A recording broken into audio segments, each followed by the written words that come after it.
ISLൽ പഞ്ചാബിനെതിരായ കേരള ബ്ലാസ്റ്റേഴ്സിന്റെ ആദ്യ മത്സരത്തിൽ നായകൻ അഡ്രിയാൻ ലൂണ കളിക്കില്ല. പനി മൂലം താരത്തിന് മത്സരം നഷ്ടമായി. മിലോസ് ഡ്രിൻസിച്ചാണ് ആദ്യ മത്സരത്തിൽ ടീമിനെ നയിക്കുക. അനിൽ വാസുദേവ് ചേരുന്നുണ്ട് വിവരങ്ങളുമായി കൊച്ചിയിൽ നിന്ന്. അനിൽ, ലൂണ കളിക്കില്ല എന്നുള്ള വിവരം പുറത്തു വരുന്നു. എന്താണ് അത് സംബന്ധിച്ചുള്ള കൂടുതൽ വിവരങ്ങൾ? ഒപ്പം തന്നെ ഒരു ആവേശപൂർണ്ണമായി എല്ലാവരും കാത്തിരിക്കുകയാണ്. തിരുവോണ ദിനത്തിലെ മത്സരമാണ്, ഒരു ഓണസമ്മാനം ഉണ്ടാകുമോ എന്നുള്ള കാത്തിരിപ്പൊക്കെയാണത്.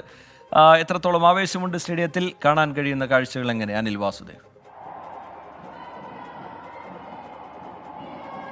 രജിത്ത്, ഇപ്പോഴാണ് മത്സരത്തിന്റെ ഇരു ടീമുകളുടെയും ആദ്യ 11 ഇപ്പോൾ പുറത്തുവിട്ടിരിക്കുന്നത്. ഏറ്റവും സങ്കടകരമായ കാര്യം, ടീമിലെ ഏറ്റവും ആരാധകരുള്ള അഡ്രിയാൻ ലൂണ, നായകൻ, ഇന്നത്തെ മത്സരത്തിന് ഉണ്ടാവില്ല എന്നുള്ളതാണ്.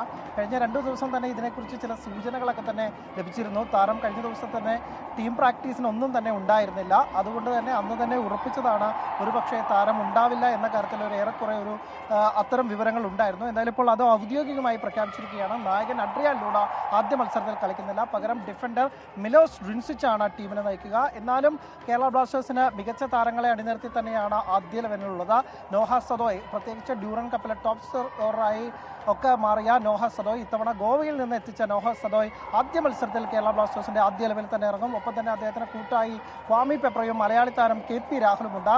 മറ്റൊരു സഹീലാണ്, സച്ചിൻ സുരേഷ് സഹീൽ എന്നിവരാണ് കേരള ബ്ലാസ്റ്റേഴ്സിന്റെ ആദ്യ ലെവലിലുള്ള മറ്റ് 2 മലയാളി താരങ്ങൾ.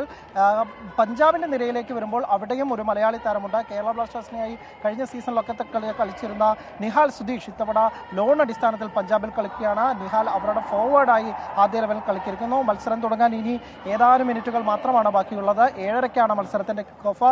ഓണാഘോഷം അതിന്റെ ഒരു കൊട്ടിക്കയറുന്ന ഒരു അവസ്ഥ തന്നെ നമുക്ക് കല്ലൂരിൽ കാണാമെന്നാണ് പ്രതീക്ഷിക്കുന്നത്. കാണികളുടെ എണ്ണത്തിൽ കുറവ് വരുത്തിയിട്ടുണ്ട്. 50% പേരെ മാത്രമാണ് സ്റ്റേഡിയത്തിൽ പ്രവേശനം അനുവദിച്ചത്. സ്റ്റേഡിയം സ്റ്റാഫിന്റെ ജോലിഭാരം കുറയ്ക്കുക ഓണദിനമായതിനാൽ എന്നുള്ള ഒരു കാര്യം കൊണ്ടാണ് ഇത്തവണ ആണികളുടെ എണ്ണം കുറച്ചത്. എന്നിരുന്നാൽ പോലും ആവേശത്തിന് ഒട്ടും തന്നെ കുറവില്ല. ഇപ്പോൾ തന്നെ സ്റ്റേഡിയത്തിന് പുറത്തേക്ക് അതിന്റെയൊക്കെ തന്നെ ആവേശത്തിന്റെ അലയൊലികളൊക്കെ തന്നെ നമുക്ക് കേൾക്കാൻ സാധിക്കും.